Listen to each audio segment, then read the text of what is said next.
안녕하십니까, 망치국어 선생 이준환입니다. 자, 오늘부터 내신을 올릴 건데 지금 이 부분은 이제 고1 내신에 해당하게 되겠습니다. 둔청 고1 내신에 해당합니다.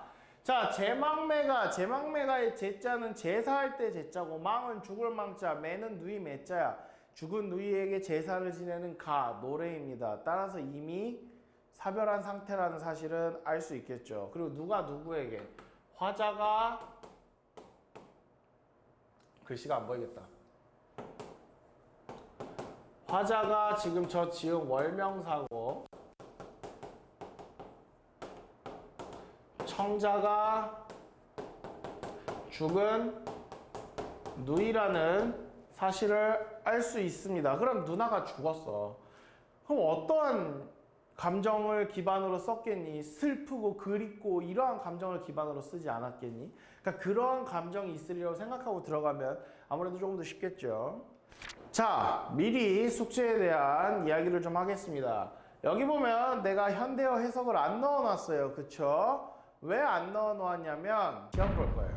내가 하는 필기 그리고 현대어 해석을 시험 볼 건데, 이 영상을 본 즉시 나에게 카톡을 남기시면, 다 봤다고 카톡을 남기시면 이 해석이 들어가 있는 파일을 내가 보내드릴 겁니다. 그럼 그 파일을 보고 해석을 암기하시고 그다음 필기도 암기하셔서 시험을 보시면 되겠죠. 오케이? 자, 그러면 이제 한번 살펴보겠습니다. 먼저 월명사라는 이름은 이 사람이 스님이라는 걸 의미해요. 그리고 무슨 사라는 건 주로 신라시대인데, 우리가 신라시대에 배우는 것은 주로 향가입니다. 얘도 향가예요. 향가가 뭐예요? 향찰로 쓰여진 노래야. 향찰이 뭔데요?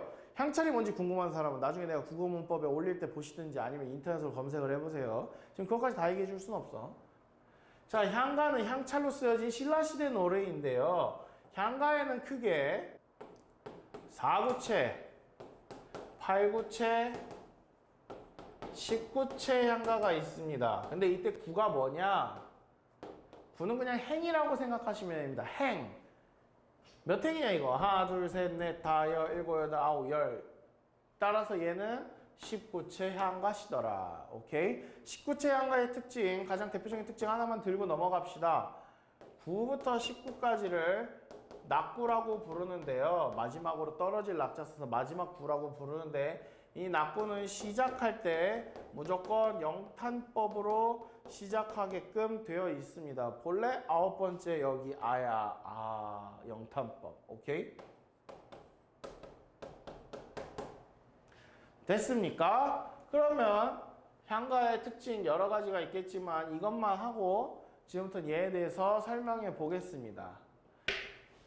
생사의 길이 죽고 사는 길, 오케이? 죽음과 삶의 갈래길이 이해는 여기에거든? 필기 다 써라. 여기에 있음에 머뭇거리다가, 즉 이거는 뭐야? 목숨이 경각에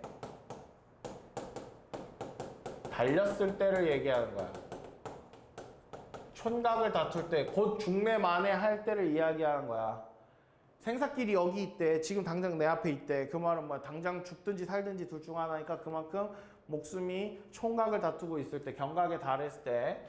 자, 나는 간다. 여기 딱 큰 따옴표 해두세요. 나는 간다라는 말도 못다 이루고 가십니까야. 나는 간다는 말조차도 다 못다 하고 가버리십니까? 라고 얘기하는 거야. 그럼 여기서 얘기하는 나는 누구냐? 이거 누이의 대사니까 이 나도 당연히 누이를 가리키는 겁니다. 화자가 아니라. 내가 죽는 게 아니잖아. 오케이? 그러니까 누님이 이 주체도 결국 누군 거야? 생사의 길이 이렇게 갈림길에 놓인 것도 누이가 주체인 겁니다. 따라서 누나가 목숨이 경각에 달했을 때 나 간다라는 말도 다 하지 못하고 그렇게 가십니까? 라 그래서 누나의 죽음을 애통해하는 부분이라고 볼 수 있습니다. 그 말조차 못하고 가십니까? 흑흑 이런 건데. 오케이? 자, 어느 가을 이른 바람에, 여기 이에 저에, 아까 이에가 뭐였어? 여기였지. 저에는 저기야. 즉 여기 저기 떨어질 이 갓은 가치거든. 이파리 같이. 오케이? 한 가지에서 나고 가는 곳은 모르는구나 라고 하는데 이게 뭐냐면 결국 여기서 알 수 있는 거 이 이파리가 뭐겠어? 이 떨어진 이파리가 누구야? 누이야, 누이. 즉 떨어진다라는 건 하강 이미지를 통해서 죽음을 의미합니다. 즉 죽은 이파리처럼. 오케이. 따라서 이 바람 때문에 떨어졌으니까 바람이 죽음을 상징한다고 볼 수도 있겠죠. 자, 이 이파리처럼 한 가지에서 나고 같이 한 가지에서 났어. 즉 우리 둘은 형제다라는 부분을 보여주는 부분입니다. 오케이? 한 가지가 형제가 아니라 한 가지에서 났다는 게 죽은 누나랑 내가 한 가지 같은 부모에게서 태어났다라는 걸 말하는 거야. 오케이? 가는 곳을 모른대요. 가는 곳을 몰라. 왜 우리 그런 말 하잖아. 야, 오는 건 순서 있어도 가는데 순서 없어. 이렇게 얘기하는 것처럼 분명히 한 가지에서 같이 나는데 어디로 갔는지 모르겠어. 인생 참 허망해. 인생 무상. 그런데 이 양반 누구라 그랬어? 스님이라 그랬잖아. 스님이라 그랬어. 그래서 여기 종교적인 색채가 좀 드러납니다. 이 부분에서. 자, 미타찰은 불교에서의 저승이라고 볼 수 있고요. 만날 것이라는 것은 재회를 확신하고 있는 거야. 해석하면 저승에서 만날 나. 이 나는 누구야? 이 나는 화자야. 오케이? 따라서 불교적인 색채가, 종교적 색채가 있다고 볼 수 있고요. 이 재회를 확신하는 건 불교의 윤회사상, 저승으로 갔다 다시 태어나는, 오케이, 그래서 언젠가는 반드시 만날 것이라는 걸 확신할 수 있는 불교적인 색채라고 볼 수 있습니다. 나는 돌을 닦으며 기다리겠다 라는 말은 결국 뭐야? 이 이별이라보다 사별이겠죠. 사별의 슬픔을 뭐로? 종교적으로 승화시키는 겁니다. 이런 걸 승화시킨다고 하는데요. 종교적으로 승화시킨다는 말은 뭐냐면요. 종교적으로 극복하고 종교적으로 생각하겠다라고 하는 게 보통 종교적으로 승화시킨다는 말이에요. 그러니까 인간의 죽음은 흔한 일인데 이걸 불교적으로 봤을 때 저승에서 어차피 난 만날 거야. 그리고 윤회 사상에 따르면 어차피 만나게 돼 있어. 그러니까 나는 그저 열심히 기도하면서 돌을 닦는 거 기도한다는 건데 이건 두 가지 의미가 있을 수 있어요. 하나는 누이에 대한 명복을 비는 행위일 수도 있고 또 하나는 이 사람이 스님이니까 자기가 자기 돌을 닦는 거야. 그럼으로써 미타찰에서 만나기를 기다리고 있겠노라 라고 하면서 종교적으로 사별의 슬픔을 승화시키고 있더라. 오케이? 사별이 아니라 이별이라고 쓰여 있어도 상관없어요. 사별은 죽어서 이별하는 거니까. 됐어? 여기까지? 질문 없으면 제방매간 이걸로 끝입니다. 자, 이번엔 이 몸이 죽어가서인데 성산문이 누구냐? 사육신 중 하나인데요. 누구를 반대한 사람들이냐? 사육신이. 성산문 박팽년 이런 사육신은 세조, 수양대군, 그거 내가 왕이 될 상인가 하는 거 있잖아. 그 사람을 비판하고 죽습니다. 오케이? 나중에 사육신에 대해서는 한번 인터넷 찾아보든지 한국사 강의를 따로 들으시는지 하세요. 아무튼 그래서 이 사람이 세조를 반대하다가 죽어요. 왜? 세조가 자기의 조카인 단종을 폐위시키고 왕이 됐잖아. 근데 지조와 절개를 중요시하는 선비 입장에서 말도 안 되는 소리다 이러면서 반대하다가 그냥 능지처참 당하고 죽거든요. 그 사람이 쓴 시조인데 이런 시조를 뭐라고 하냐면 평시조라고 합니다. 평시조는 어떻게 구성이 돼 있어? 초장, 중장, 종장의 3단 구성을 가지고 있고요. 이 특징이 뭐냐면 사음보, 삼사조, 이게 음보율, 음수율. 이 몸이 죽어가서 무엇이 될 거 아니? 1, 2, 3, 4, 사음보. 그 다음 음수율은 이 몸이 3글자, 죽어가서 4글자, 삼사조라고 하는 겁니다. 됐어? 이런 건 정형률이에요. 정형률이라는 단어가 나올 수 있는데 정형률은 뭐야? 정해진 형태의 율격이란 뜻이야. 그러니까 그냥 비슷한 단어가 반복되는 어떤 랩같이 그런 데에서 느껴지는 운율은 정형률이 아니에요. 됐어요? 그래서 이건 정형률 혹은 외형률이라고도 해요. 외적인 요소로 인해서 만들어진 율격이라고 그래서. 자, 그 다음 두 번째 특징은 3장, 6, 9, 45자 내외로 보통은 씁니다. 꼭 다 그렇게 지키는 거 아닌데 6, 9는 이거 반으로 쪼개서 19, 29, 39, 49, 59, 69 이걸 6구라고 하는 거야. 됐어? 자, 그다음 마지막 세 번째는 종장의 시작은 삼음절로 시작합니다.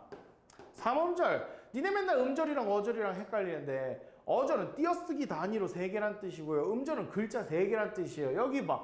백설이 3글자. 됐지? 이게 평시조의 가장 기초적인 특징입니다. 이 정도는 외우고 있어주는 편이 아무래도 좋겠죠. 자, 그래서 보면 이 사람은 세조를 반대한 것인데 봅시다.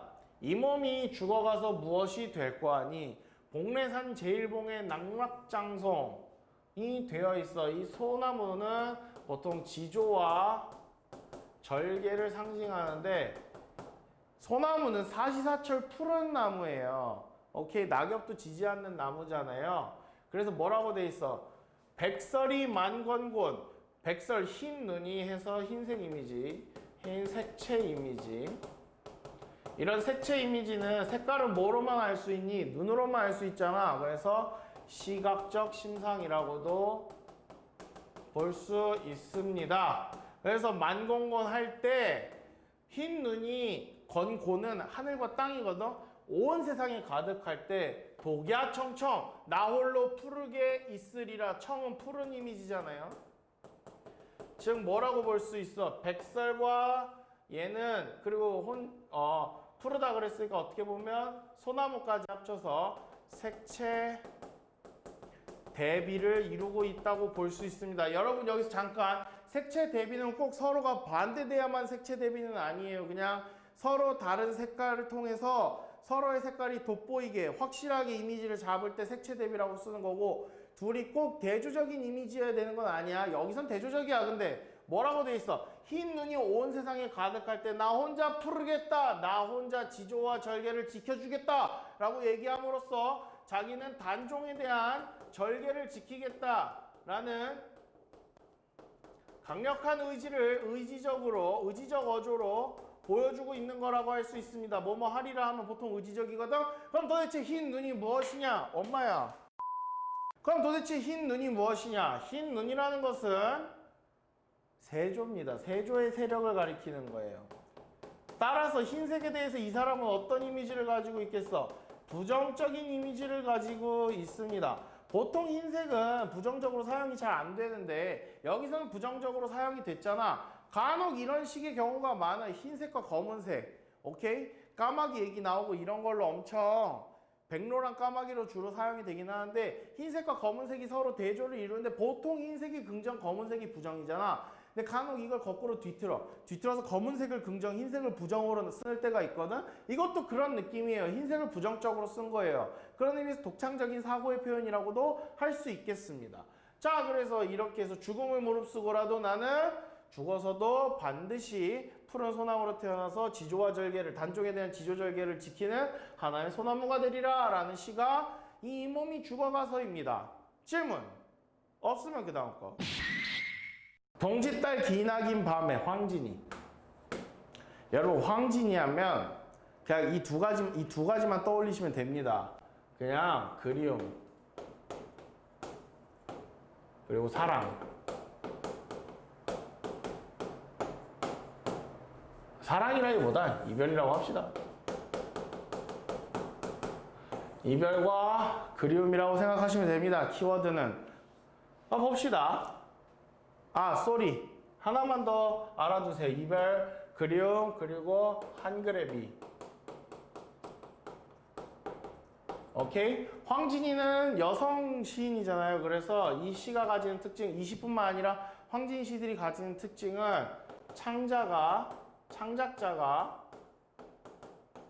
시의 창작자가 여성으로 확대되었다라는 역사적인 의의를 가지는 작품이기도 합니다. 이게 문제로 나올 때도 있으니까 참고해 두세요. 이 시를 이제 본격적으로 들어가면 동짓달은 겨울이 가장 긴 달이야. 겨울이야, 겨울. 근데 여기 밑에는 춘풍이라고 돼 있잖니. 겨울과 봄, 딱 봐도 뭐겠어? 서로 대조적이겠지요. 동짓달은 밤이 제일 긴 시간이란 말이야. 이 긴 밤을 한 허리를 베어낸대. 이 밤은 지금 시간적인 개념이거든. 기나긴 밤. 시간이란 말이야. 근데 그걸 벤 다음에 어떻게 한대? 춘풍 따뜻한 봄바람 이불 아래에 서리서리 이렇게 뭐라고 해야 될까? 이렇게 접어서 넣었다가 어로님, 어로는 그리운이란 뜻이거든. 그리운님 오신 날 밤이 되면 굽이굽이 이렇게 펴겠대잖아. 야, 시간을 잘라다가 구겨 넣었다가 펴한대요. 그게 되냐? 원래는 안 되죠. 시간은 눈에 보이지 않는 관념입니다. 관념. 눈에 보이지 않는 추상적인 개념. 이걸 관념이라고 하거든. 그걸 마치 넣었다 폈다 넣었다 폈다 할 수 있는 그런 물건처럼 표현하잖아. 관념을 구체적인 물건처럼 딱 어떤 물건이라고 말을 하지 않더라도 물건처럼 표현하는 방식을 관념의 구체화라고 합니다. 이해 갔어요? 관념의 구체화. 그래서 이 부분은 관념의 구체화 부분이더라. 자, 동짓달 기나긴 밤. 예를 들어서 하루가 이만큼이 있어. 동짓달 정도 되면 밤이 이 정도 있다고 쳐봐. 오케이? 이 정도의 시간을 뚝 잘라. 그래서 봄이 오면 이 춘풍 이불 아래에 이렇게 넣어두었다가 그리운님이 오신 날 밤이 되면 얘를 꺼내서 펴겠대. 펴서 이렇게 붙이겠다는 거야. 그러면 님과 함께 있는 시간이 어떻게 되겠어? 늘어나겠지. 즉 이 부분 자체가 님과 오래 함께 하고 싶은 의지 정도라고 생각해 줄 수 있겠다. 됐습니까? 자, 그럼 이 부분 좀 지우고. 선생님, 그리움도 알겠고, 그러니까 그만큼 그리움, 사랑, 이런 거를 보여주는 건 알겠어요. 한글의 미는 뭐예요? 자, 이 서리서리 구비구비, 이런 어떤 애들을 음성상징어라고 부릅니다. 말 그대로 음성을 글로 나타내는 애들인데 음성상징어는 크게 두 개가 있어요. 의성어가 있고 의태어가 있는데 여기서 의태어죠. 의성어는 이렇게 딱 치면 어떤 소리가 나냐? 퍽 소리 나지. 그런 거 쓰는 거야. 소리를 쓴 거야. 의태어는 니네 친구들끼리 막 싸우면 그런 거의 모습을 엎치락 뒤치락이라고 표현하잖아. 근데 니들 싸울 때 실제로 엎치락 뒤치락 소리가 나냐? 나면은 신고 좀 해줘라. 뭔가 이상한 거야. 그런 게 의태어야. 행위나 모습을 가지고 표현한 말을. 이해 갔어? 그리고 이런 음성 상징어를 자유자재로 쓴 것을 한글의 미를 잘 사용했다라고 표현하는 겁니다. 됐습니까? 질문 없으면 둔청 오늘 수업 여기까지. 남신이조 박시봉방까지 원래 같이 올리려고 그랬는데 그건 너무 길어서 내가 따로 잘라서 올릴게요. 자, 오늘 여기까지.